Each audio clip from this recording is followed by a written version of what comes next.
सतनाम साहिब बंदगी सभी भक्त आत्माओं को, सभी साधु संत समाज को। आज हम आपको साहेब की एक विशेष वाणी से समझाना चाहते हैं। जो साहेब का सिद्धांत है, सच्चा सिद्धांत है, जो सच्चे गुरुओं की पहचान है और झूठे गुरुओं की पहचान है। ये वाणी आपको असल वास्तविकता बतला देगी कि संसार में जो लोग आपको परमात्मा के नाम पर शिक्षा देते हैं, परमात्मा के नाम की शिक्षा देते हैं, तो ये वाणी आपको आज दर्शाएगी कि परमात्मा के वाणी की सही शिक्षा क्या है। यानी परमात्मा को पहचानने की, परमात्मा को प्राप्त करने के लिए तुम्हें किस प्रकार के ज्ञान की आवश्यकता होती है और किस प्रकार के गुरु की आवश्यकता होती है, ये सब कुछ इस वाणी में आपको बतला दिया जाएगा।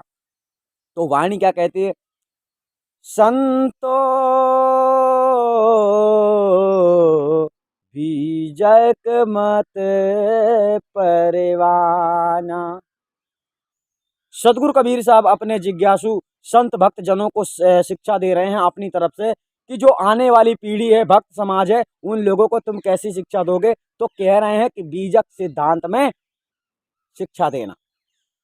बीजक, बीजक का मतलब बीजक यानी कबीर की वाणी असली, और मत का मतलब सिद्धांत, और परवाना का मतलब यहाँ पर समझाना या फरमाना या बतलाना।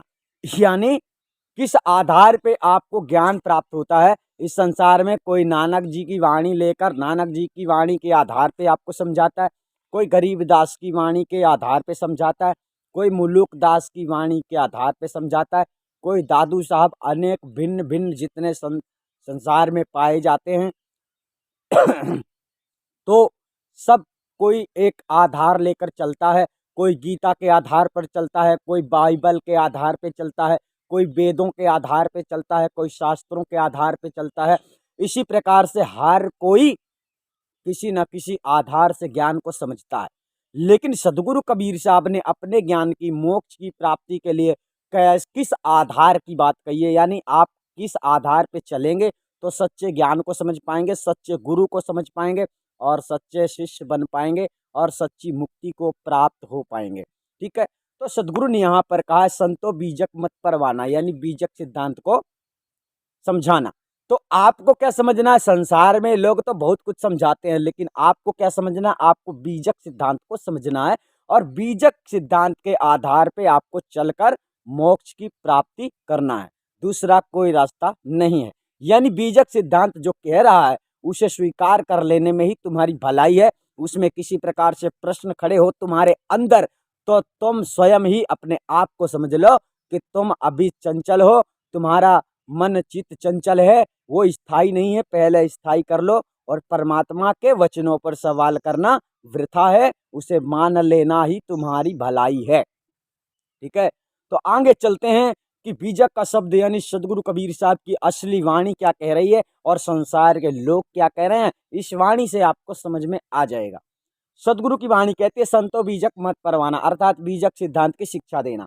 आगे कह रहे कयक खोजी खोज थाके कोई बिरला जानी पहचाना। इस संसार में परमात्मा के वास्तविक सत्य को खोजने के लिए संसार में कितने लोग भटक रहे हैं, यानी जगत के सब लोग भटक ही रहे हैं, भांत भांत से उसे खोज ही रहे हैं, अनेक सिद्धांतों से खोज रहे हैं, इसलिए परमात्मा को नहीं प्राप्त कर पा रहे और परमात्मा को समझ भी नहीं पा रहे कि परमात्मा होता कैसे।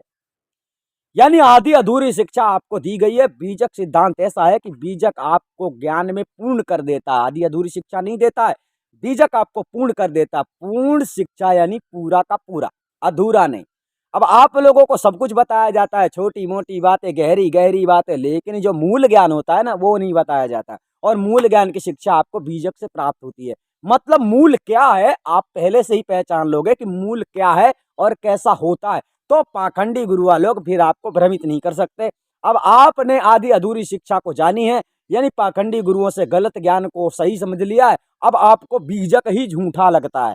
तो इस प्रकार में आपकी ही यानी आपके साथ ही गलत होने वाला है, हमारे साथ नहीं होने वाला और सदगुरु के साथ नहीं होने वाला। क्योंकि सदगुरु तो दया के सागर थे, उन्होंने तो दया करके जीवों पे, जगत के लिए एक मार्ग खोल दिया है कि बच्चों इस रास्ते पे चलो तो हंस बन जाओगे और मोक्ष गति को प्राप्त कर लोगे। फिर भी तुम्हें करना मनमानी ही है, तो उसके लिए साहब ने तो पहले ही कह दिया है मनमुखी लोगों के बारे में साहब ने पहले ही कह दिया, गुरुद्रोही और मनमुखी। यानी जिसने सदगुरु कबीर का ही सम्मान नहीं किया, उनकी वाणियों का ही सम्मान नहीं किया, उनके ही वचनों का सम्मान नहीं किया। इस संसार में ऐसे ऐसे अनुभवी पैदा हो गए हैं जो ये कहते हैं कि अनुभव की बात करो, इनको अनुभव ही नहीं पता है कि अनुभव क्या है, अनुभव कहते हैं किसे। अरे साहिब की वाणी, आज तुम पैदा हो गए तो क्या साहिब की वाणी झूठी हो सकती है? कभी नहीं हो सकती है। झूठे लोग वो हैं जो साहिब की वाणियों को आज ठुकराते हैं अपने ज्ञान के सामने। ऐसे मिथ्यावादी लोगों को तो मर जाना चाहिए, लेकिन क्या करें, संसार है, यम के दूत जो पड़े हुए हैं, तो यम के दूत तो अपना कार्य करेंगे ही और सदगुरु के भक्त अपना कार्य करेंगे।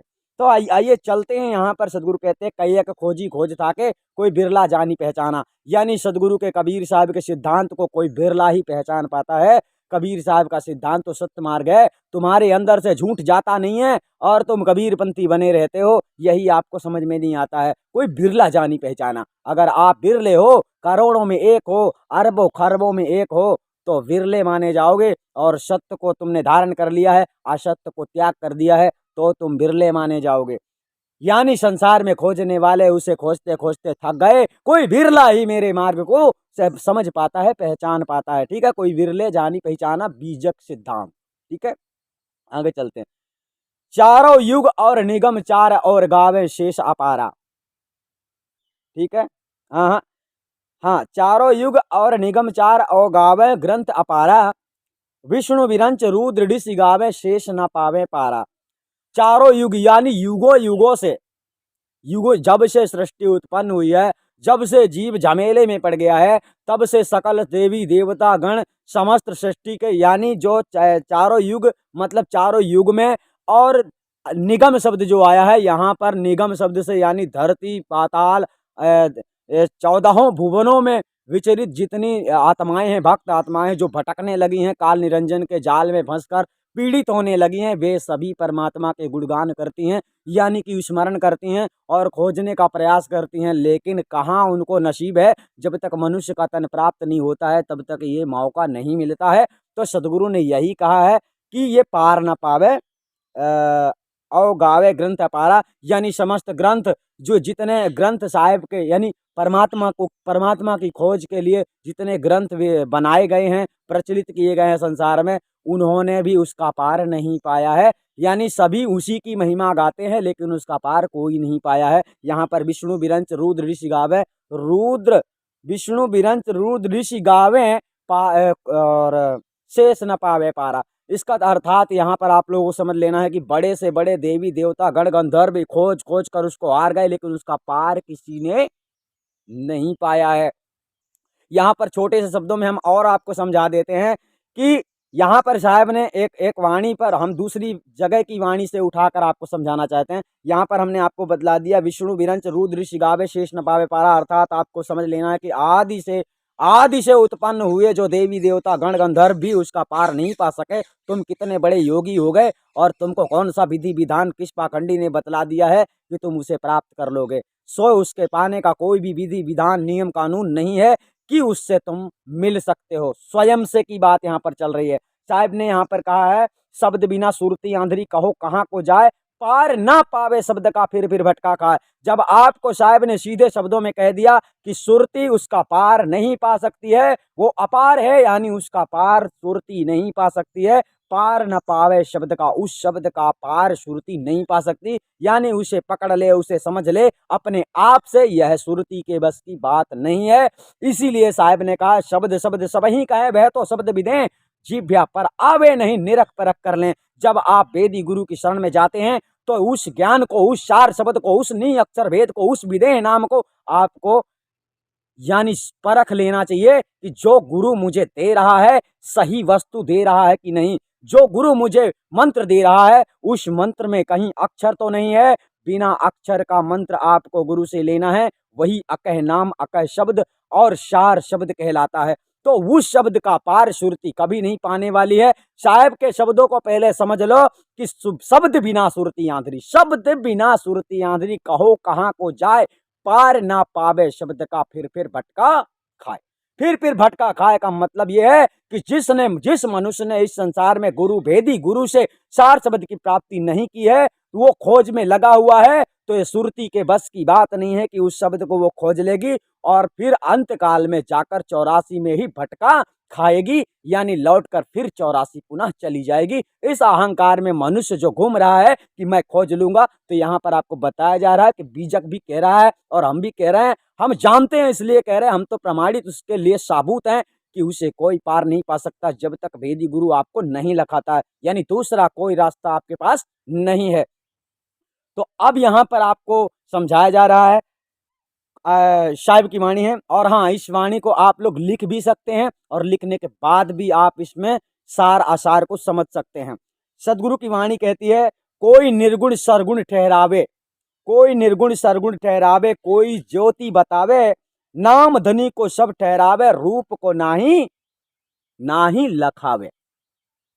ठीक है, अब आपको यहां पर समझना, साहिब ने अधिकतम शब्दों में लखाने की बात कही है, यानी साहिब ने कहा रूप को लखो, रूप को पहचानो, रूप को जानो, परमात्मा के स्वरूप को जानो, मानो मत। मान लिया तुमने मान लिया शब्द स्वरूप है, क्या जानते हो वह शब्द कौन सा है जिस शब्द स्वरूप की तुम बात कर रहे हो? फर्क यहां पर आता है। मान लिया तुमने शब्द स्वरूप है, किसी पाखंडी ने कह दिया है वो शब्द स्वरूप है, ऐसे तो कितने कहते फिरते हैं, वो अद्भुत शरीर वाला, वो 5 तत्वों से न्यारा है, वो शरीर से न्यारा है। अरे वो जानो उसको कि वो कौन है शरीर से जो न्यारा है, उसे जान लेना ही ज्ञान है, मान लेना तो भ्रम है। ठीक है, क्योंकि मान लेने के लिए तो मनुष्य कुछ भी मान लेता है। मान लिया मैं ज्ञानी हूं, तो क्या ज्ञानी हो जाता है? ज्ञानी होना चाहिए। तो यहां पर सदगुरु कह रहे कोई निर्गुण सरगुण ठहरावे, निर्गुण का मतलब निराकार होता है, सरगुण का मतलब साकार होता है। ठीक है, साकार मतलब कोई ऐसा कहता है कि वो 7वें आसमान के ऊपर प्रत्यक्ष रूप से बैठा है, सगुण है, शरीर रूप में बैठा है, और कोई तो कह देता है वो निराकार है, यानी कि उसका कोई रूप रंग नहीं है, और बस उसके लिए कोई तंत्र मंत्र से कोई भी आपको मंत्र वगैरह दे देते हैं, विधि विधान दे देते हैं और बतलाते हैं ऐसा करते रहो परमात्मा की प्राप्ति हो जाएगी। ये होती है अंधभक्ति, यानी अंधविश्वास में आप लोग पड़ जाते हैं और आपको ऐसा लगता है हमारा गुरु तो बहुत अच्छा बता रहा, बहुत सही बता रहा। लेकिन साहिब क्या कह रहे, नाम धनी को सब ठहरा में, यानी परमात्मा को ही सब लोग सिद्ध करते हैं। यानी कोई भी आपको किसी भी प्रकार से विधान बताता है तो वो यही कहेगा कि यही परमात्मा है और इसी प्रकार का परमात्मा होता है। ये तो अनुभव का विषय है।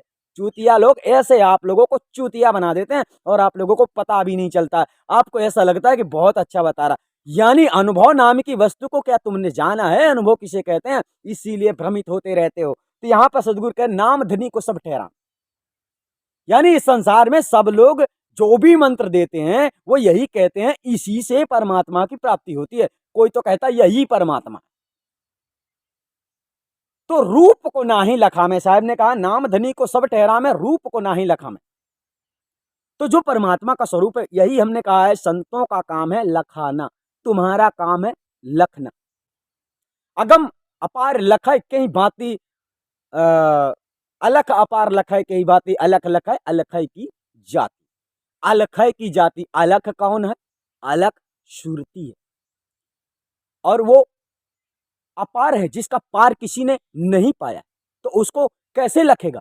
उसको यानी परमात्मा को चेतन आत्मा ही लख पाती है, समझ पाती है। इसलिए कहा गया है मन चित्त बुद्धि, यानी आप ये समझ लिए कल्पना के परे। जो कल्पना के परे है उसे मन से निर्णय नहीं किया जा सकता और आप अपने से उसे कभी नहीं खोज सकते।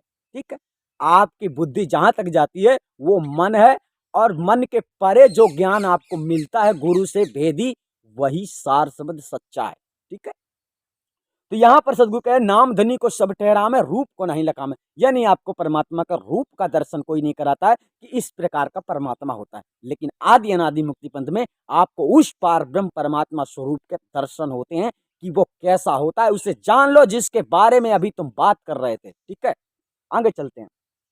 फिर सदगुरु कहते हैं कोशु चाय में अशित फूले बतावे।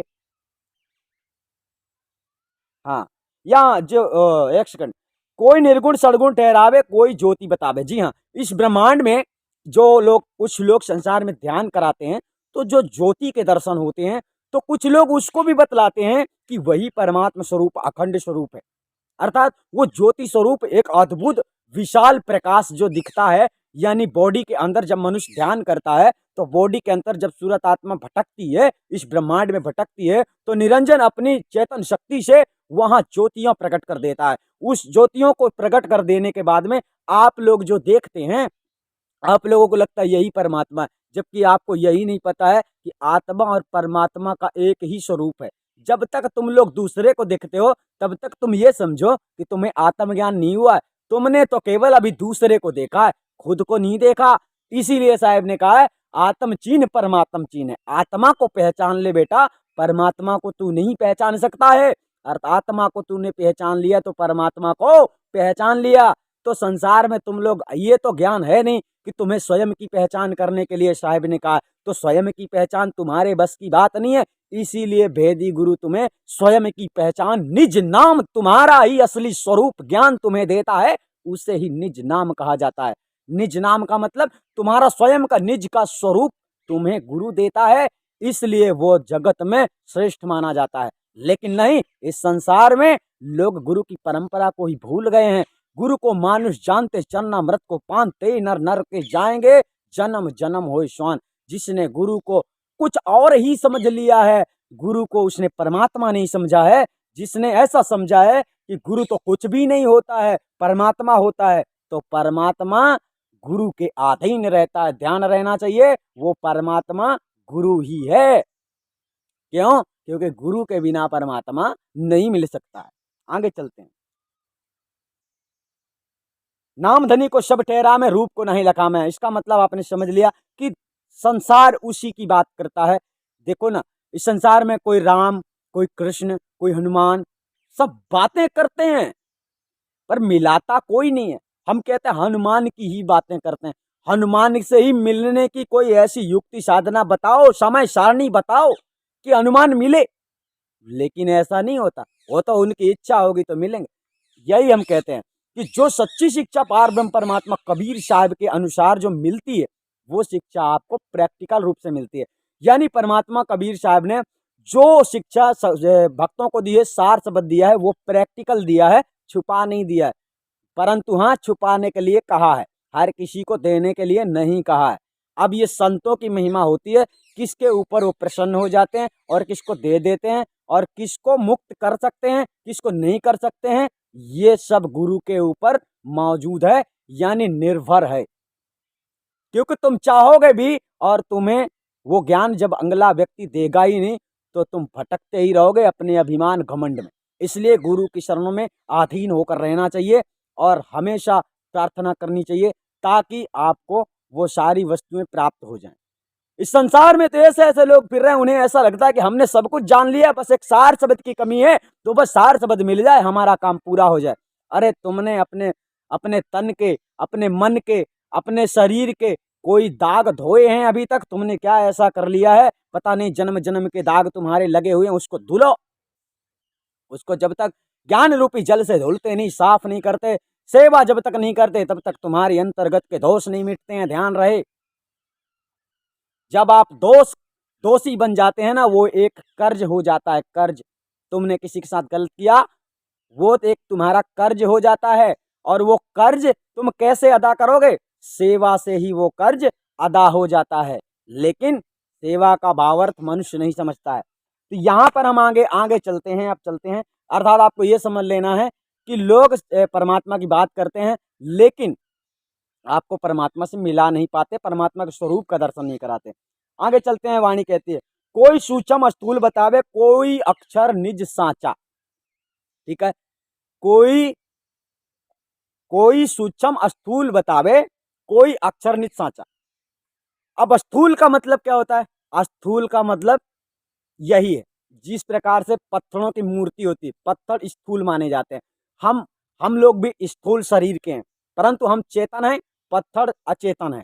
तो इस प्रकार से संसार में जितने चेतन अचेतन की पूजा होती है, जैसे कि संसार में पत्थरों की पूजा होती है, पेड़ों की पूजा होती है, वगैरह वगैरह संसार में। अर्थात कोई कहता है ना, इसमें परमात्मा होता है, इसमें परमात्मा होता है, इसमें परमात्मा होता है। किसी ने मंदिर बना लिया और गढ़ मठ बना लिया, उसी में परमात्मा का पूजन करने लगा।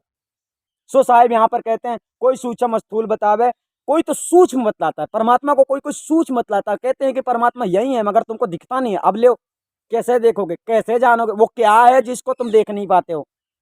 वही बात साहब ने दी है, वही रूप स्वरूप ने साहब ने लिखाया है कि जो तुम्हारे पास में है ना वो भी तुमको दिखता नहीं है परंतु वो है, और उसे तुम्हें जानना है। जब तुम उसे ज्ञान दृष्टि से जान जाते हो, ज्ञान दृष्टि से देख लेते हो, यानी शब्द स्वरूप आंखों से जब तुम उन्हें देख लेते हो, तो फिर ये भ्रम शंका समाधान हो जाता है कि यानी ये जो दिखता नहीं है, हमारे सामने भी परमात्मा है, आगे पीछे दाएं बाएं ऊपर नीचे हर जगह परमात्मा है। वो परमात्मा है कैसा? जब आपने एक बार जान लिया, ये संशय भ्रम आपके अंदर से समाप्त हो गया। वीडियो बहुत बड़ा हो सकता है, इसलिए वीडियो को पूरा देखना है, क्योंकि आज ये तुम्हारे लिए बहुत ही महत्वपूर्ण महत्वपूर्ण ज्ञान है। इस वीडियो को देखने के बाद में आपके अंदर से समस्त शंकाएं हट जाएंगी कि साहेब ने सही क्या कहा है और संसार के लोग तुम्हें साहेब के नाम पर किस प्रकार से धोखा दे रहे हैं। अब आगे देखो, साहेब कह रहे हैं कोई सूक्ष्म स्थूल बतावे, कोई अक्षर निज साचा। अब इस संसार में जितने लोग आपको अक्षर का ज्ञान दे रहे हैं, कोई अक्षर निज साचा, कोई ओम दे दिया, कोई ओम तत् सत दे दिया, कोई आपको सोहम दे दिया। यानी जितने अक्षर लिखने में आते हैं, सोहम सोहम भी लिखने में आता है। जो सोहम तुम ये सांसें चलती हैं, ये भी लिखने में आता है। क्यों? क्योंकि ये सोहम एक ही बात है, ओहम सोहम ये शब्द है, आप लिख सकते हो। अब श्वासों की बात कहो तो श्वासा तो परमात्मा है नहीं, ठीक है ना। श्वासा एक शरीर की प्रक्रिया को जारी रखने के लिए एक पेट्रोल के समान शरीर के अंतर्गत रहता है, प्राणवायु। तो श्वासा परमात्मा नहीं है। तो यहाँ पर साहब ने कहा जितने संसारी लोग अक्षर अक्षर में परमात्मा को समझाते हैं, मतलब कहते हैं ना कि ये अक्षर जपो, इस अक्षर का जाप करो, इस अक्षर का सुमिरन करो, तो परमात्मा की प्राप्ति हो जाएगी, परमात्मा को तुम जान लोगे, परमात्मा तुम्हें मिल जाएगा। ये भ्रमित करने वाले लोगों का ज्ञान। कोई अक्षर निज साचा, सदगुरु कह रहे हैं। ऐसे ऐसे पाखंडी लोग संसार में पड़े हैं। फिर साहब कह रहे हैं लोभ की भक्ति करे नकामा शाहे परम सयाना। लोभ की भक्ति करे नकामा शाहे परम सयाना। अगम अगोचर धाम धनी को सबय कहें वहां जाना। अब यहां पर चलते हैं। साहेब ने कहा लोभ की भक्ति, इस संसार में तुम पहले अपने आप के अंदर खोजो कि तुमने क्या सोचकर सदगुरु की शरण में गए हो। लोभ की भक्ति किसे कहते हैं? जैसे कोई मनुष्य सुख चाहता है, किसी को तकलीफ है, इस शरीर में किसी को तकलीफ है या अन्य तकलीफ है, इन तकलीफों को लेकर अगर तुम सदगुरु की शरण में जाते हो कि मेरा ये तकलीफ ठीक हो जाए और मेरा वो तकलीफ ठीक हो जाए, मैं ऐसा हो जाऊं, मैं वैसा हो जाऊं, ये कौन कहलाते हैं? लोभी। इनको क्या कहा जाता है? लोभी। यानी ये लोभ है। आप जब कुछ पाने की इच्छा रखते हैं, सामने वाले से कुछ उम्मीद रखते हैं, और उम्मीद कैसी? संसार में रहने जैसी उम्मीद। अब ये संसार में यानी आप लोग अपनी अपनी अपने स्वार्थ में जाते हैं सदगुरु के शरण में, तो फिर परमात्मा सत्ता तक आपकी पहुंच नहीं हो सकती है और आप नहीं पहुंच सकते हैं। लोभ की भक्ति करे ना कामा। परमात्मा से कोई पैसे पा जाएगा और उसको कुछ इस प्रकार का फायदा हो जाएगा, इस सिद्धांत से कोई नहीं जाता है। लेकिन परमात्मा की शरण में इस सिद्धांत से बहुत लोग जाते हैं कि हम सदा सुखी रहें, हमको किसी प्रकार से तकलीफ ना हो। ये भी परमात्मा के सिद्धांत में, शिक्षा में, भक्ति में एक लोभ माना जाता है। जबकि आप जब सत्य मार्ग पर चल पड़ते हैं तो आपकी दशा तो उल्टी हो जाती है। ये आपको कौन बतलाएगा? जो वास्तविक सत्य मार्ग पर चल रहा होगा वही बतला सकता है। कहने का तात्पर्य है कि आपकी गति उल्टी हो जाती है। आपको अगर सुख था ना तो दुख प्रारंभ हो जाता है। कब? जब आप सत्य मार्ग पे चल पड़ते हो। क्योंकि अभी मालूम नहीं है आपको कि पढ़ाई पढ़ लेने मात्र से कोई पास नहीं होता, जब तक परीक्षा नहीं देता है कोई तब तक पास नहीं होता। इसलिए इस संसार में गुरु होता है, पहला परीक्षण तो गुरु करता है और दूसरा परीक्षण निरंजन भी करता है कि तू कितना बड़ा सत्यवादी है, मैं भी तुझे देखता हूँ। इसलिए गुरु चरणों में समर्पण होकर जो चलता है वो व्यक्ति यानी पास हो जाता है परीक्षा में। और बिना परीक्षा दिए कोई पास होना चाहता है तो ऐसे लोगों को कोई डिग्री प्राप्त नहीं होने वाली है। कहने का तात्पर्य डिग्री तो किसी और के हाथ में है, तुम तो सिर्फ कर्म ही करते हो, फल तो उसी को देना है। तो तुम होते कौन हो कि अपने मर्जी से तुम मोक्ष हो सकते हो, या फिर तुम अपने मर्जी से क्या कर सकते हो। तो यहाँ पर आपको समझना है लोभ की भक्ति करे न कामा, साहेब परम सयाना। साहेब परम सयाना का मतलब सबसे बड़ा और सबसे पुराना, सबसे पहले जो परमात्म सत्ता थी, तुम उसे ही खोज रहे हो और उसे खोजना तुम्हारे बस की बात नहीं है। तो साहेब कह रहे अगम अगोचर धाम धनी को सबे कहें वहां जाना। वह एक ऐसा है, वह एक ऐसा स्थान है जिसकी कल्पना भी मनुष्य कर नहीं सकता। जब तक मनुष्य उसे जानेगा नहीं, तब तक उसकी कल्पना भी नहीं कर सकता। और हाँ, उसको जान भी ले तब भी उसकी कल्पना कोई नहीं कर सकता है। बस इतनी बात है कि अभी तुम नहीं जानते हो और अब जान लो। यानी लाली मेरे लाल की जित देखूं तित लाल, लाली देखन मैं गई मैं भी भाई निहाल।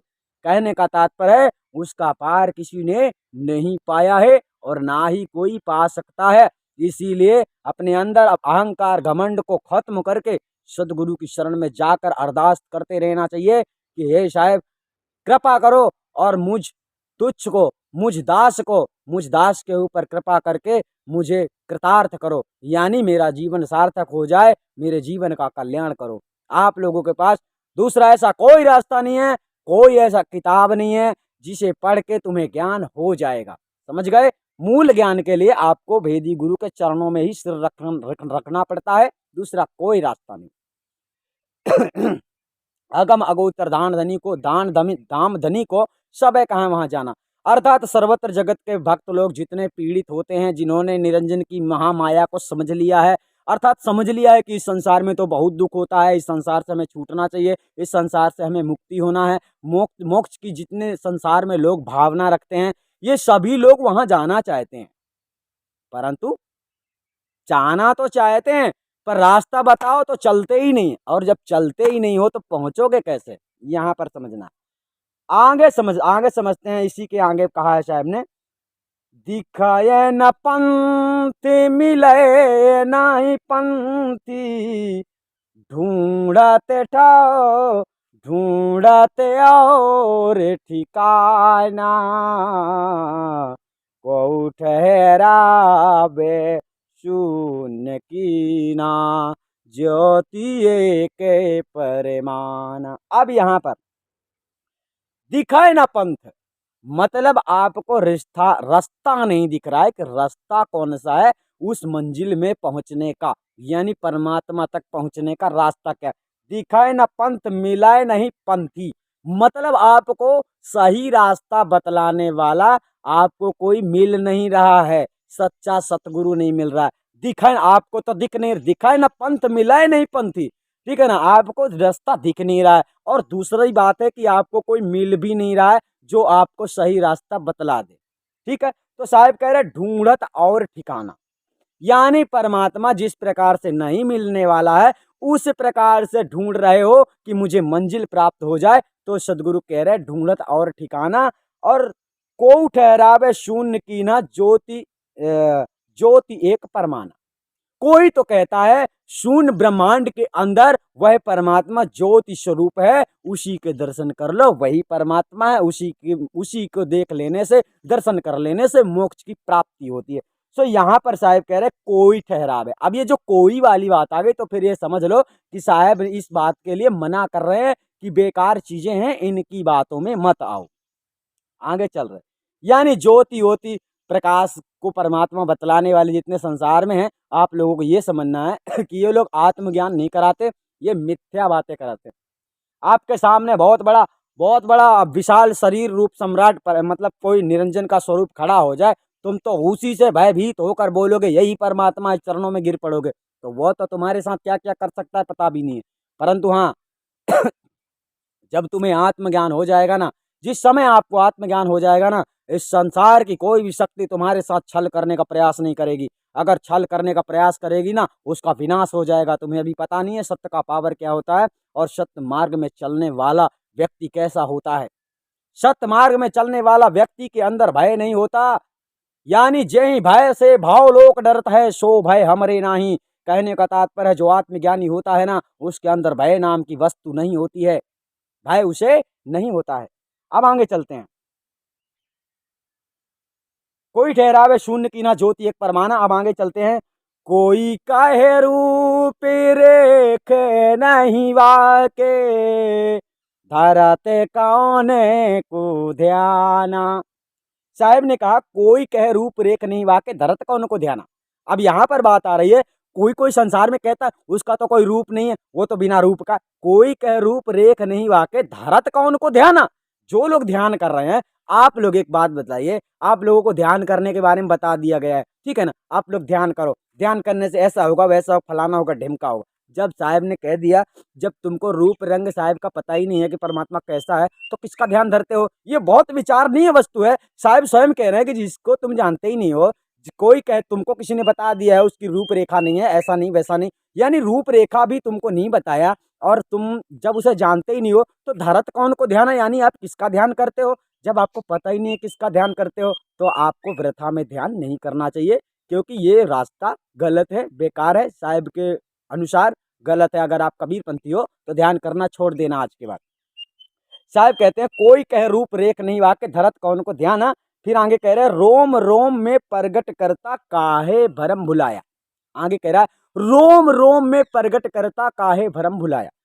अब ये सर्वव्यापी परमात्मा की वार्तालाप यहाँ पर आ गई है कि जो परमात्मा तुम्हारे जर्रे जर्रे से वाकिफ है, रोम रोम में मौजूद है, हर जगह में मौजूद है, लेकिन नजर आता नहीं। योग्य साधन के बिना उसे कोई पाता नहीं। जब तक आप उसकी प्राप्ति के योग्य साधन नहीं करोगे, अब उसके योग्य तुम जब तक नहीं बनोगे, यानी जब तक तुम सत्य मार्ग पे नहीं चलोगे, जब तक तुम सत्य को धारण नहीं करोगे, जब तक तुम्हारे अंदर छल कपट अभिमान ये सब कुछ रहेगा, तब तक तुम्हें वो परमात्मा नसीब नहीं होगा। तो यहां पर साहब कह रहे हैं रोम रोम में प्रगट करता, काहे भरम भुलाया। भरम का मतलब भटक रहे हो, भरम मतलब गलत को ही तुमने सही समझ लिया है और भटक रहे हो, ठीक है। यानी भ्रम में डूब गए हो, भ्रम रूपी समुद्र में आप डूब गए हो। आप इससे बाहर आ जाओ, जरा समझो और चेतो, ज्ञान को समझो, बूझो। साहब क्या कहना चाहते हैं। साहब कहना चाहते हैं रोम रोम में जो तुम्हारे हर जगह मौजूद है, जो तुम्हारे जर्रे जर्रे से वाकिफ है, जो तुम्हें नस नस में समाया हुआ है, तुम उसे नहीं जानते हो। उसे ढूंढने के लिए कहाँ जाते हो। जरा चित्त को स्थिर करके सुनो और चित्त को स्थिर करके समझो कि कितनी सच्चाई है सदगुरु की वाणी में और सदगुरु के वचनों में। आजकल के ज्ञानी तो ऐसे ऐसे हो गए हैं, ऐसा लगता है कि वे 7 समुद्र के नीचे से ज्ञान लेकर आएंगे और तुमको समझाएंगे, ऐसी आपको आसरा देते हैं। लेकिन तुमको मालूम नहीं है कि ये पाखंडी लोग किस प्रकार से बनावटी बातें करते हैं। मूल ज्ञान नहीं दे पाते, सारी बात देते हैं, आपको सारी शिक्षा देते हैं, लेकिन मूल ज्ञान नहीं देते। जब तुमको सार शब्द की बात आती है, तब वो तो शब्द गुरु जाने, वो तो शब्द गुरु की कृपा है, ऐसी बात करने लगते हैं। आगे चलते हैं। साहब कहते हैं पक्ष अपक्ष सबय पचिहारे, पक्ष अपक्ष सबय पचिहारे, करता ना कोई विचारा। ठीक है। कौन रूप है सांचा साहिब का, कोई नहीं विस्तारा। ठीक है। कौन रूप है निज सांचा साहिब का, कौन रूप साहिब का सांचा, कोई नहीं विस्तारा। विस्तारा मतलब दर्शाया, सामने नहीं किया, कैसा है साहिब ये देखो। ठीक है। तो साहिब कह रहे पक्ष अपक्ष, इस संसार में पक्षपात लोग जो होते हैं, कोई अपने पक्ष में बात करता है, कोई विपक्ष में बात करता है, पक्ष अपक्ष। तो इस संसार में पक्ष अपक्ष के कारण ही विवाद होता है। कोई उसको कहता है वो छोटा है, कोई उसको कहता है वो छोटा है। यहाँ देखने में आता है कि ये दोनों को ही ज्ञान नहीं है, दोनों को ही विशेष सत्य पता नहीं है, इसलिए वो उसको कह रहा है और वो उसको कह रहा है। दोनों का एक ही काम है, वो भी नहीं परमात्मा से मिला पा रहा और वो दूसरा भी परमात्मा से तुम्हें नहीं मिला पा रहा, और वो दूसरा दूसरे को कह रहा है कि वो गलत है और वो गलत। तो फिर जाहिर सी बात हो जाती है कि जब आदि अनादि मुक्ति पंथ में आपको सच्चा परमात्मा स्वरूप का ज्ञान होता है, परमात्मा मिल जाता है आपको, तो फिर बताओ संसार में जितने लोग मिला नहीं पा रहे, तो वो सब पाखंडी ही है ना, झूठ ही तो बोल रहे हैं ना। तो यहाँ पर साहिब कह रहे हैं कि कौन रूप है सांचा साहिब का, कोई नहीं विस्तारा। इस संस्था में आपको परमात्मा के सच्चे स्वरूप का दर्शन कराया जाता है, विस्तार पूर्वक समझाया जाता है कि देखो, समझे। समझाया नहीं मतलब मिलाया जाता है, आपको बताया जाता है, मिलाने के बाद में ही आपको बताई जाएगी उसकी उसकी परिभाषा समझाई जाएगी। अभी आप उसको जानते नहीं हो, उसकी परिभाषा आपको बता भी दे तो क्या मतलब है, कोई मतलब नहीं। तो पक्ष अपक्ष सबय पचिहारे, करता ना कोई विचारा, करता कोई ना विचारा। अब कर्ता शब्द यहाँ पर वही पार ब्रह्म परमात्मा की बात आ जाती है कि जिससे सब कुछ हुआ है वो कौन है, कैसा है। आखिर जब आप इस बात का विचार करने लगोगे तब आपके समझ में आ जाएगा कि यार परमात्मा तो हर जगह पर है। कोई तो हमको वहां बताता है, कोई कहता है मरने के बाद मिलेगा। अरे जो जिंदा में नहीं मिल रहा वो मरने के बाद में मिलेगा, जो जागते हुए नहीं मिल रहा वो सो जाने में तुमको मिलेगा। यही तो तुम्हें समझ में नहीं आता है। तो साहब यहाँ पर अपनी वाणी से कह रहे हैं। आगे चलते हैं। कौन रूप है साचा साहेब का, कोई नहीं विस्तारा, यानी कोई नहीं विस्तारा तो कौन विस्तारा, फिर साहेब ने विस्तारा, यानी साहेब ने आकर उसका परिचय दिया कि देखो भक्तों ये है परमात्मा का स्वरूप। ठीक है, कोई नहीं विस्तारा इस संसार में, तो साहेब ने आकर विस्तारा और बीजक सिद्धांत से उसे पहचानने की शिक्षा दी है। ठीक है, आगे चलते हैं। अर्थात पक्षपात को छोड़कर ही आपको सच्चे ज्ञान के और सच्ची भक्ति आपके अंदर अगर है तो सच्ची लगन लगा के रखो, परमात्मा की प्राप्ति आपको होगी और ज्ञान को सही ढंग से समझो। आगे सदगुरु की वाणी कह रही है, बहु परिचय परतीत दृढ़ावे, साँचे को बिसरावे। बहु परिचय परतीत दृढ़ावे, साँचे को बिसरावे। जानना यहाँ पर बहुपरिचय, बहुपरिचय मतलब, परिचय मतलब समझाना, उसकी पहचान बताना।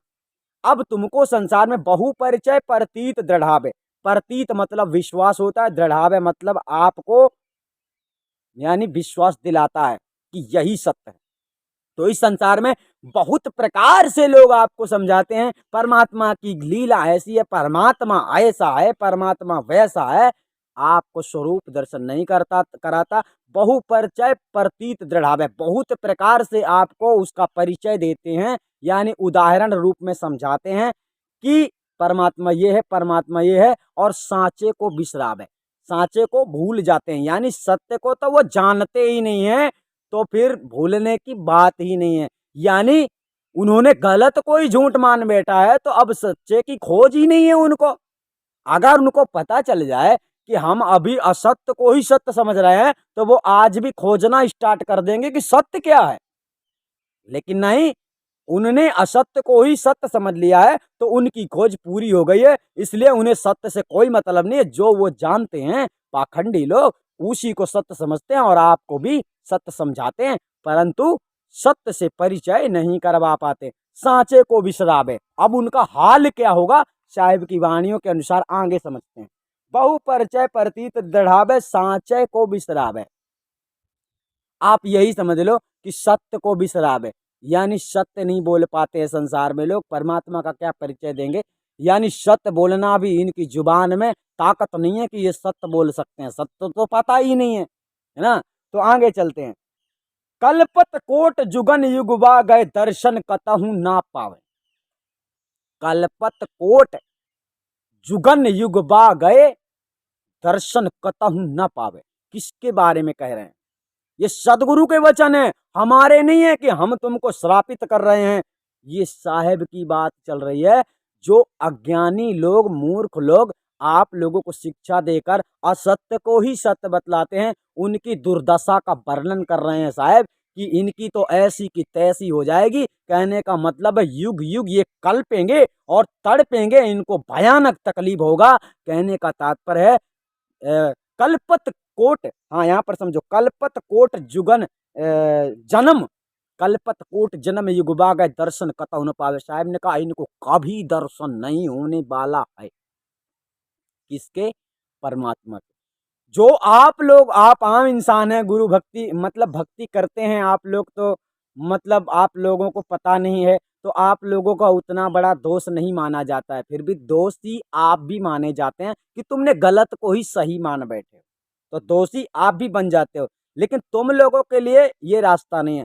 तुम लोग तो मान लो इस जन्म में परमात्मा को प्राप्त नहीं कर पाए, धोखे में रहे, तो आपको पुनः जन्म फिर भी मिलेगा और भक्ति करने का एक चांस फिर भी प्राप्त हो सकता है। परंतु कब? जब तुम सत्य मार्ग पे डटे रहे हो तब। और भेदी गुरु जब तक नहीं मिलेगा, सच्चा सतगुरु नहीं मिलेगा, तो कल्याण नहीं होगा। इस जन्म में नहीं सही, अगले जन्म में लेना। तो यानी हमने तो सीधे ही कह दिया है कि आप इस जन्म में तो क्या, जिस जन्म में भी आओगे ना तो आदि अनादि मुक्ति पंथ में ही आओगे, क्योंकि सत्य मार्ग के अलावा दूसरा कोई रास्ता ही नहीं है। तो इस जन्म में आपका घमंड जब तक टूट नहीं जाएगा तब तक नहीं आओगे। तो टूट तो तुम जाओगे, ये तुम्हारी बॉडी टूट जाएगी, ये सब कुछ टूट जाएगा। अगला जन्म लेकर शायद तुम्हारे अंदर पुराने कर्म कुछ अच्छे रहे होंगे, तो अगले जन्म में जब तुम अगले जन्म में आओगे तब आदि अनादि मुक्ति पंथ में जुड़ जाना, तब तुम्हारा कल्याण हो जाएगा। परंतु दूसरा कोई रास्ता तो है नहीं। तो यहाँ पर साहब उनके बारे में कह रहा है, जो लोग तुम लोगों को समझाते हैं, गलत शिक्षा देते हैं, उनके बारे में इतनी बड़ी सजा सुना रहे। कल्पत कोट जुगन कोट जन्म, यानी करोड़ों जन्म लोगे और करोड़ों जन्म तड़पोगे, कल्पोगे, परमात्मा की प्राप्ति के लिए फड़फड़ाओगे, तड़फड़ाओगे। तुमने जीवात्माओं को इतना तड़फाया है, इसलिए तुम स्वयं ही तड़पोगे और दर्शन कतहु न पावे, लेकिन तुम मेरे दर्शन नहीं प्राप्त कर सकते हो। किसके लिए बोला? पाखंडी गुरुओं के बारे में यहाँ पर ये वाणी दर्शा रही। आगे चलते हैं। सदगुरु कहते हैं, परमे दयालु परमे दयालु परमे पुरुषोत्तम, ताहि चीन्हे नर कोई। परम दयालु परम पुरुषोत्तम ताहि चीन्हे नर कोई। इस संसार में जो सत्य पुरुष परम परमात्मा है, दया का सागर है, ताहि चीन्हे नर कोई। उस पार ब्रह्म परमात्मा के निज स्वरूप को जो पहचान लेता है, जानना, मानना, पहचानना, ये तीन बातें बहुत ही अडिग हैं। जानना उसे कहते हैं जब हम आपको सार शब्द दे देते हैं, आप उस वक्त जान लेते हो कि यही सार शब्द, उसी के बाद आप मान लेते हो कि यही सार शब्द। तीसरी बात यहां पर आती है पहचानना। चीन्ह शब्द यहां पर जो आया है, परम दयालु परम पुरुषोत्तम ताहि चीन्ह नर कोई। ठीक है, नर कोई, नर यानी समस्त संसार में भक्त आत्माएं, जो हंस आत्माएं, जो परमात्मा की खोज में विलीन है। ठीक है, ताहि चीन्ह नर कोई। पहचानना बहुत ही बड़ी बात, पहचानने वाली बात को ही प्रत्यक्षीकरण कहा जाता है। कहने का तात्पर्य, जैसे हमने आपको सार शब्द लिखा दिया, हमने आपको सार शब्द तो लिखा दिया है, परंतु सार शब्द को आपने नहीं लिखा, आपने नहीं समझा। समझने का मतलब यह है कि पूरी तरह से आप उससे वाकिफ नहीं हुए। पूरी तरह से उसमें वाकिफ हो जाने का मतलब हो जाता है उसमें रमण हो जाना। ठीक है, तो ये बात बहुत दुर्लभ है। यानी ऐसा नहीं है कि हमने तुम्हें सार शब्द लिखा दिया, जो ज्ञान हमको है, जैसा अनुभव हमको है, वैसा ही तुमको भी हो जाएगा, ऐसा नहीं है। इसीलिए उसे पहचानने में बड़ा समय लगता है। तो जितनी जल्दी तुम सत्य मार्ग पे, जितनी जल्दी तुम उसके लिए कुर्बान हो जाओगे, उसके दीवाने हो जाओगे, उतनी जल्दी वो आपको अपने जैसा बना लेगा, यानी आपके अंदर से भय भ्रम का विनाश कर देगा। आगे चलते हैं। परम दयालु परम पुरुषोत्तम ताहि चीन्ह नर कोई। अगर कोई मनुष्य उसे पहचान ले तो फिर आगे चलते हैं। ताते पर हाल निहाल करत है, रिझाते है निज सोई। तत्पर हाल, हाल मतलब तुरंत। जैसे आपने परमात्मा को पहचान लिया, परमात्मा को समझ लिया, परमात्मा के दीवाने हो गए, परमात्मा तुम्हें अपना लेता है। और जिस समय तुम्हें वो अपना लेगा, जिस समय तुम्हें वो अपना लेगा, ऐसा शब्द कबीर का, काल से लेत छुड़ाए। ठीक है, जिस समय वो तुम्हें अपना लेगा, उस समय के बाद आपके अंदर तनिक भी शंका कभी उत्पन्न नहीं हो सकती है। इस संसार का कोई भी ज्ञानी तुम्हें भ्रमित नहीं कर सकता। तत्पल तत्पर हाल निहाल करत है, रीझत है निज सोई। निज सोई का मतलब, जो संसार में मनुष्य उसके लीला से, उसके स्वरूप को दर्शन पाकर पहचान ले, प्रत्यक्षीकरण कर ले, समझ ले अच्छी तरह से, गहराई से उसके सत्य को, यानी उसमें विलीन हो जाए। आप जब उसमें विलीन हो जाओगे, उसके दीवाने हो जाओगे, तो वो तुमको अपना दीवाना बना लेगा। बात यह है कि हम तो सब कुछ पाना चाहते हैं, परंतु जो देने वाला है अगर वो नहीं देगा तो क्या करोगे? तो जब वो हाथ बढ़ाएगा, वो खींचेगा तुमको, तभी तुम वहां जा सकते हो। यहाँ ठीक से समझ लेना। परंतु अभी तो तुम यूं भटके फिर रहे कि बिना नाम के, यानी उसके तो ना, उसका तो नाम भी तुम्हें नहीं मिला अभी तक, यानी तुम अभी भटक ही रहे हो। आगे चलते हैं। बोधक बोधक कर्म करी भक्ति दृढ़ावे नाना मति का ज्ञानी। बोधक कर्म करी भक्ति दृढ़ावे नाना मति का ज्ञानी। नाना मत मतलब अनेक प्रकार के सिद्धांतों से शिक्षा देने वाले ज्ञानी गुरुआ जो बैठे हुए हैं। बोधक कर्म करी भक्ति दृढ़ावे। बोधक मतलब आपको बोध कराते हैं, ज्ञान का बोध कराते हैं। अरे ऐसा करो, अरे वैसा करो, थोड़ा कोई कहता है कि तीर्थ जाया करो, कोई कहता है मूर्ति पूजा किया करो, कोई कहता है ये मंत्र का जाप करो, आपको बोध करा देता है। यानी कोई ऐसी किताब की लिखी पढ़ी बातों से अवगत करा देता है जिसे आपको ऐसा लगता है कि अरे वाह, ये वेद तो हम नहीं जानते थे। कोई कहता है भागवत करवाओ, कोई कहता है यज्ञ करवाओ। बोधक कर्म करी भक्ति दृढ़ावे नाना मति का ज्ञानी। बीजक मत कोई बिरला जाने भूल फिरे अभिमानी। साहेब ने कहा बोधक कर्म करी भक्ति दृढ़ावे। भक्ति जिसके पास आप जिस गुरु की शरण में जाते हो, किसी भी गुरु की शरण में जाते हो, तो वो अपने संविधान के अनुसार जो उतना जो जानता है, जैसे कोई कोई गीता के अंतर्गत चलता है तो वो तुमको सगुण उपासक बना देगा। कहने का तात्पर्य कृष्ण जी के नाम की भक्ति देगा, और कई प्रकार से आपको भागवत करने का उपदेश करेगा, यज्ञ करने का उपदेश करेगा, भंडारा करने का उपदेश करेगा। ये सब आपको भक्ति बताते हैं अलग अलग प्रकार से। नाना मति का ज्ञानी, अनेक प्रकार के सिद्धांतों से शिक्षा देने वाले जितने गुरुआ लोग संसार में पड़े हुए हैं, ये सब आपको भ्रमित करते हैं। परंतु सदगुरु कह रहे हैं कि बीजक मत कोई बिरला बूझे भूल फिरे अभिमानी। बीजक के सिद्धांत को करोड़ों में से, अरबों खरबों में से कोई एक है जो उसे समझ पाता है कि यही सत्य है। और जो बीजक मत को नहीं समझ पा रहा है, नहीं मान रहा है, नहीं स्वीकार कर रहा है, उसके लिए तो साहब ने सीधे ही कह दिया वो अभिमानी है।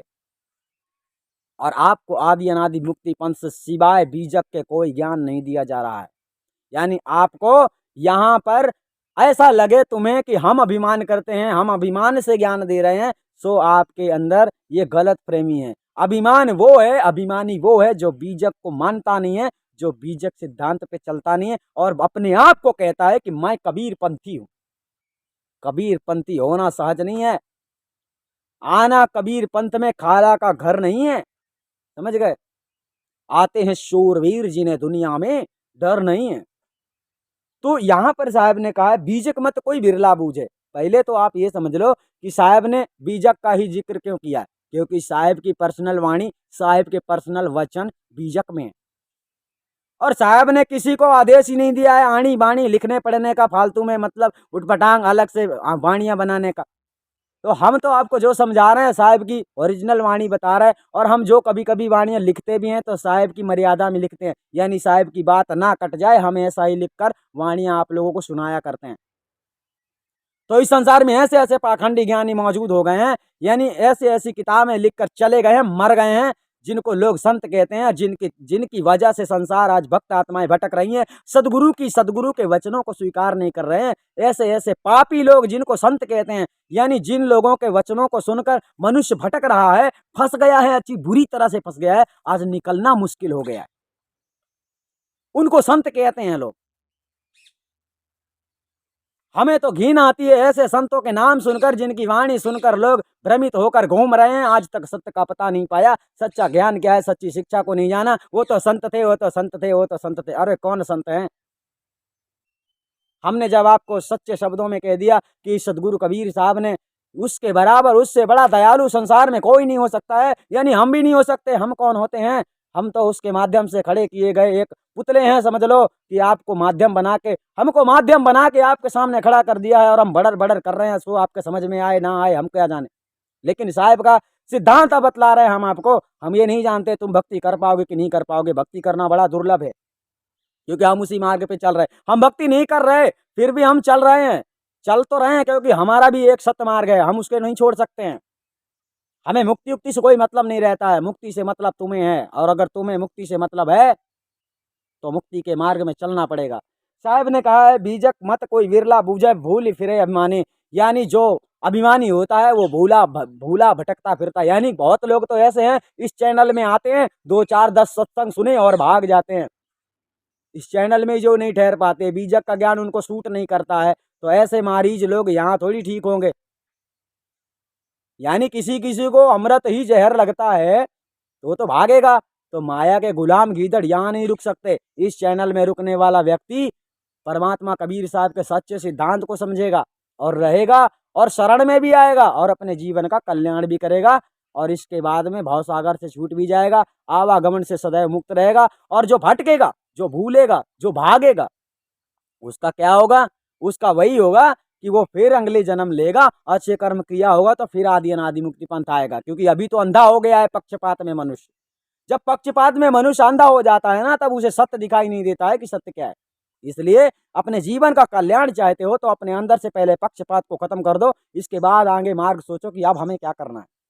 ठीक है, क्योंकि यहाँ कोई गुरु स्वरूप का नहीं है, देह का गुरु नहीं होता। यहाँ ठीक से समझ लेना, हम तुम्हारे गुरु नहीं है। देह के अंदर ज्ञान होता है ना, गुरु उसका होता है जिसके अंदर, जिस शरीर के अंदर ज्ञान ही नहीं है, जो तुम्हें ज्ञान ही नहीं करा सकता है, वो गुरु कैसा होता है। तो आपको यहाँ पर बहुत ही अच्छी तरह से भावनाओं से समझना है, परमात्मा आज तक किसी का गुरु नहीं हुआ है। पार ब्रह्म परमात्मा कभी स्वरूप में आता ही नहीं है, निश्चित रूप से ये समझ लो पहले। क्योंकि पार ब्रह्म परमात्मा अगर अपना स्वरूप धारण करेगा, वो एक कदम भी बढ़ाएगा तो तुम सबका क्या होगा ये पता है। ये धरती विनाश हो जाएगी, ये ब्रह्मांड अनेकों खंड हो जाएगा, पता भी नहीं चलेगा। इसलिए परमात्मा की बात बहुत अलग है भैया। आगे चलते हैं। सदगुरु कहते हैं, कहाँ है कबीर कर्ता में सब है कर्ता सकल समाना। कहाँ है कबीर कर्ता में सब है कर्ता सकल समाना। समझना बात को। कबीर साहब कहते हैं कर्ता में सब है। कर्ता मतलब पार ब्रह्म परमात्मा के अंतर्गत सकल सृष्टि, विश्व, ब्रह्मांड, जगत, प्रपंच सब कुछ उसके अंदर है। क्या बताएगा? कहाँ है कबीर कर्ता में सब है। फिर कहते हैं कर्ता सकल समाना।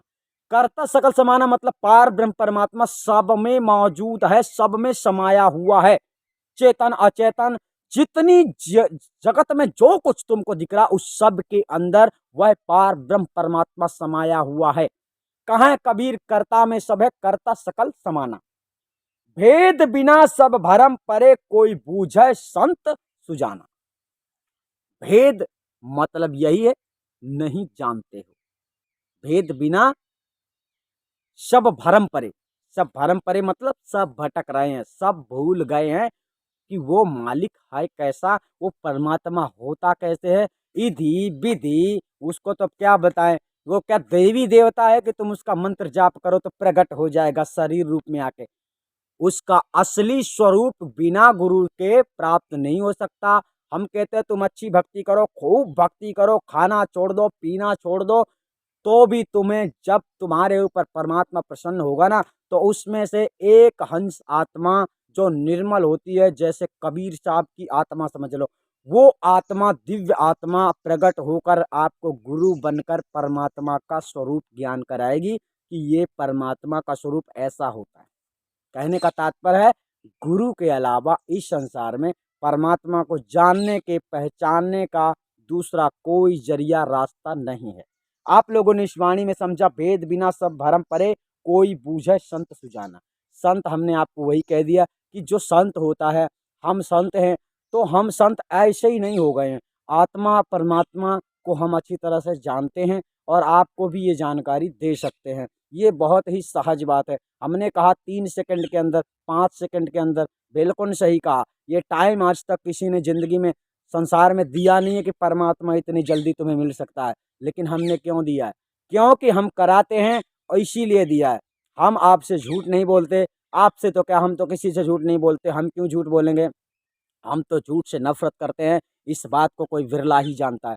परंतु आत्मा का ज्ञान करा देने के बाद में तुम्हें ऐसा भी नहीं सोच लेना चाहिए। इसीलिए थोड़ा भटकने वाले संसारी लोग ऐसे हैं संसार में जो केवल सार शब्द खोज रहे हैं। सार शब्द मत खोजो, पहले तो तुम गुरु को खोजो। और गुरु होता है सतगुरु, और सतगुरु होता है सच्चा गुरु। अब आप हमारे चैनल के लिस्ट में देखोगे, जो संत देवराज की लिस्ट में आती है, समस्त पाखंडियों के लिस्ट में नाम है। यानी कि हम नहीं कह रहे, अभी तो हम किसी को नहीं कह रहे, और हमको कहोगे तो हम तो प्रमाणित करके बोल सकते हैं कि ये पाखंडी है, यानी गलत शिक्षा दे रहा है तो पाखंडी है।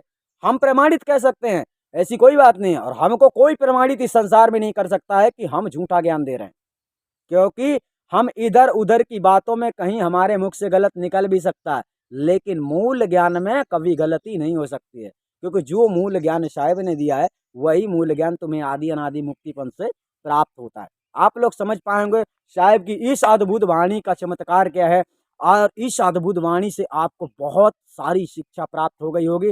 सो आप लोग समझ गए होंगे कि आदि अनादि मुक्ति पंथ क्या चीज है, और आदि अनादि मुक्ति पंथ में जुड़ने से ही तुम्हारा कल्याण हो सकता है। दूसरा तो संसार में कोई दिख ही नहीं रहा है, क्योंकि हम 2 वर्ष से तलाश ही कर रहे हैं कि कोई ज्ञानी संसार में है भी धरा धाम में, कि सब बने झंडा घूम के झंडा लेकर घूम ही रहे हैं बस। तो बस यूं ही लग रहा है कि झंडा लेकर घूम ही रहे हैं, इन लोगों को सपोर्ट मिल गया है लोगों का, कोई कैसे घूम रहा है कोई कैसे घूम रहा है। हमको तुम्हारे सपोर्ट की जरूरत नहीं है। तुम्हें अगर कल्याण चाहिए तो जो सही रास्ता साहब ने बतला दिया है उस मार्ग पे चल पड़ो तो खुशी की बात है, वरना ये झंडा आज गड़ा है तो कल उखड़ भी जाएगा, क्योंकि अति का अंत होता है। ये जितने लोग गलत कर रहे हैं ना, तो जिनको जिनके साथ हो गया है वो सामने देखो, और जिनके साथ होने वाला है वो भी तुम्हें अभी देखने को मिलेगा।